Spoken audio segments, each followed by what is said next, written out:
નમસ્કાર દર્શક મિત્રો, હું છું રૂપલ લુણીચિયા. સંપૂર્ણ ન્યૂઝમાં આપનું સ્વાગત છે. ડીસા કાંકરેજના સીમાડે બિલેશ્વર મહાદેવની પાંડવોએ પૂજા કરી હોવાની લોકવાયકા મુજબ બિલીપત્રના ખૂબ ઝાડ હોવાથી બિલેશ્વર મહાદેવનું નામ આપવામાં આવ્યું છે. ડીસા અને કાંકરેજ તાલુકાના સીમાડે ખોડલા અને મુડેઠા ગામને અડીને આવેલું શ્રી બિલેશ્વર મહાદેવનું અતિ પ્રાચીન શિવાલય એક આસ્થાનું કેન્દ્ર બન્યું છે. અહીંયા શ્રદ્ધાળુઓ શ્રાવણ માસમાં અતિ પ્રાચીન શિવલિંગના દર્શન કરી ધન્યતા અનુભવે છે.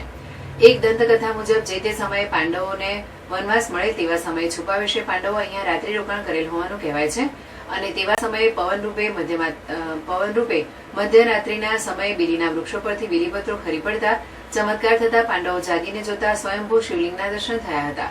તેઓએ આ શિવલિંગની પૂજા કરી બિલેશ્વર મહાદેવનું નામ રાખ્યું હતું.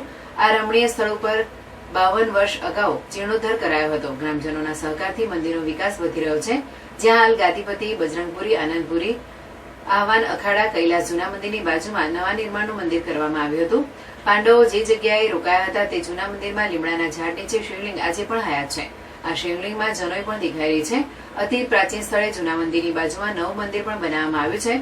આશ્રમ ભગવાન શિવજીની પૂજા કરી રહ્યા છે. મુડેઠા અને ખોડલા ગામને સીમાડે આવેલા આ શિવ મંદિરમાં પવિત્ર શ્રાવણ માસમાં શાસ્ત્રી બળદેવભાઈ જોશી મંત્રોચ્ચાર સાથે બીલીપત્રો ચઢાવવામાં આવી રહ્યા છે.